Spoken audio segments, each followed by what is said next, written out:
This is how one idea, born under a tree in northern India, conquered an entire continent. Afghanistan to Japan, Sri Lanka to Mongolia, Vietnam to Tibet. No armies involved, no swords, no forced conversions, just monks, merchants, and a simple message. Around 500 BC, Siddhartha Gautama was born in Kapilavastu, on the border of modern Nepal and India, a prince who gave up a kingdom. He walked to Bodh Gaya, sat under a tree, and became the Buddha, the awakened one. He gave his first sermon at Sarnath, the deer park, where he taught the Four Noble Truths to 5 monks. And that's where the wheel of Dharma started turning. He died at Kushinagara around 483 BC. And for 200 years after, Buddhism stayed small, a regional sect in the Ganges Valley, a few thousand monks, a handful of monasteries. It could have stayed that way forever, but then one man changed everything. Emperor Ashoka, one of the most powerful rulers in Indian history, his Mauryan empire stretched from Afghanistan to Bangladesh. And in 260 BC, he invaded Kalinga, which is in modern-day Orissa, and the war was a massacre. Over 100,000 killed. Ashoka walked the battlefield afterwards, saw the bodies, saw the grief, and the destruction that he had ordered, and he broke off. He put down the sword and never picked it up again.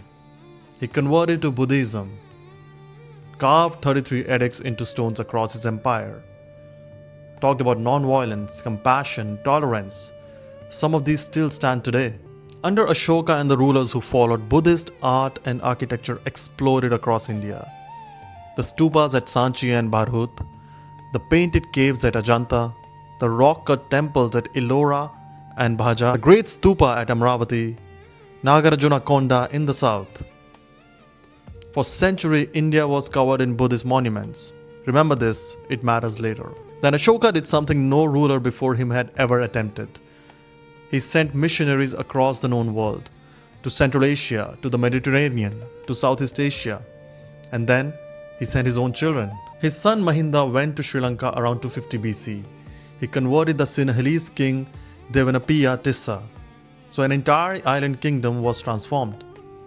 And then his daughter Sanghamitta followed, carrying a cutting from the original Bodhi tree, the actual tree the Buddha sat under in Bodh Gaya.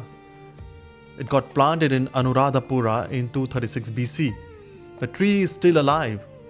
That is 200 to 1060 years old. One of the oldest living trees on earth. You can go to Sri Lanka right now and touch a living connection to the ancient world. A daughter's gift to a kingdom is still breathing. And from Sri Lanka, the oldest form of Buddhism, Theravada, the teaching of the elders, would eventually flow south and east across all of Southeast Asia. But we'll get there. Now let's follow the map north. Buddhism hitched a ride with the most powerful force in the ancient world, trade. The Silk Road became its highway. From India, it moved through the mountain passes of Pakistan, Takhtabahi, Udayana, through Kabul. These were the gateways. Bamiyan, Afghanistan, you know about that, right? Monks carved nearly 1,000 caves into the cliff face. 2 colossal Buddha statues, the tallest 55 meters, stood there for 1400 years. But then the Taliban destroyed them in 25 days in March 2001. One of the worst cultural destructions of modern era. The Kushan Empire in 1st and the 3rd century AD became the critical bridge. Emperor Kanishka did not himself convert to Buddhism, but he patronized it massively. He convened a great Buddhist council in Kashmir and minted gold coins with Buddha's face. And these were some of the earliest images of Buddha ever made. Only 6 of those coins survive today. And this is also where something important happens. Under the Kushans, Buddhism split into its second major form, Mahayana, the great vehicle. So Theravada focused on individual enlightenment for monks, and Mahayana said everyone can become enlightened, not just monks but ordinary people. It introduced bodhisattvas, beings who delay their own enlightenment to help everyone else get there first.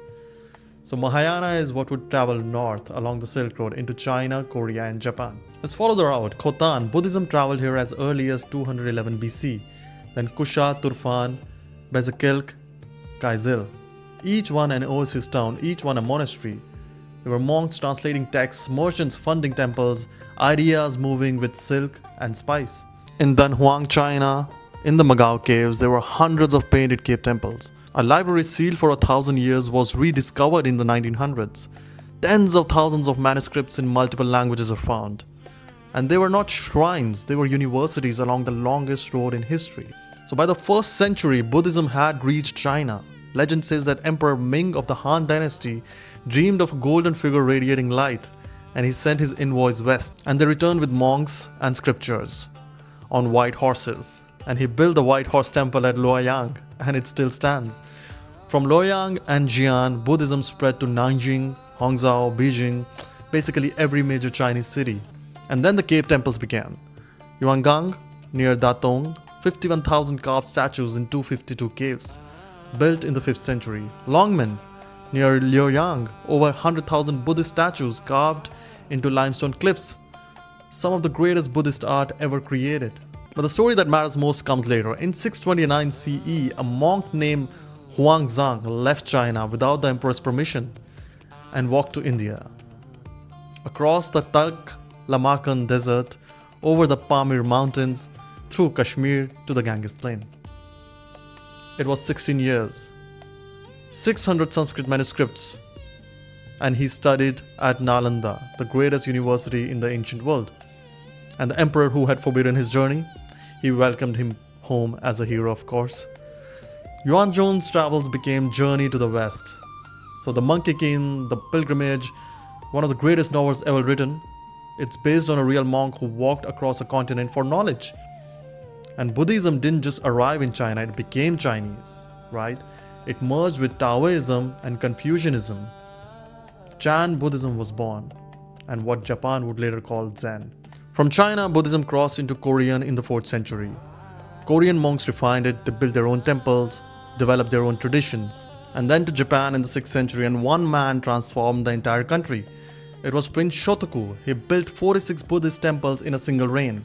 He rewrote Japanese law around Buddhist ethics. Nara became the first great Buddhist capital, and then Kyoto. Buddhism merged with Shinto, Japan's indigenous tradition, and became something entirely new. Again, every place it touched, it adapted. It did not replace, it merged. Tibet in the 7th century was the most dramatic transmission of all. King Songtsen Gampo married a Nepalese princess named Bhrikuti from the Licchavi dynasty. She carried Buddhist scriptures across the Himalayas, through Kathmandu, through Gyantes, over the mountain passes, into Lhasa. So Nepalese craftsmen physically built the first Buddhist temple in Tibet. The Yokang temple, still the spiritual heart of the Tibetan Buddhism, was built for her. And here Buddhism took its 3rd major form, Vajrayana, the diamond vehicle. Tantric Buddhism, esoteric, ritualistic, deeply mystical. The Dalai Lamas, the prayer wheels, the sand mandalas, the Book of the Dead, it's all Vajrayana. So when you look at the map's legends, there are 3 colors, 3 forms. Theravada, the oldest, south to Sri Lanka, Burma, Thailand, Cambodia and Vietnam. Mahayana, north along the Silk Road, China, Korea, Japan. And then Vajrayana into Tibet and Mongolia. So it's one teaching, 3 vehicles, and each shaped by the culture that received it. Now let's focus on the Theravada wave. Burma, the ancient city of Pagan. Over 10,000 Buddhist temples were built between the 11th and the 13th century. Today, over 2,000 still stand, an entire plain of temples stretching to the horizon. Rangoon, which is now called Yangon, is still home to the golden Shwedagon Pagoda, one of the most sacred Buddhist sites on earth. In Thailand, Buddhism arrived with the Mon people as early as the 6th century, then the Sukhothai kingdom in the 13th century. King Ram Khamhaeng formally established Theravada Buddhism there, over 90% of the population today.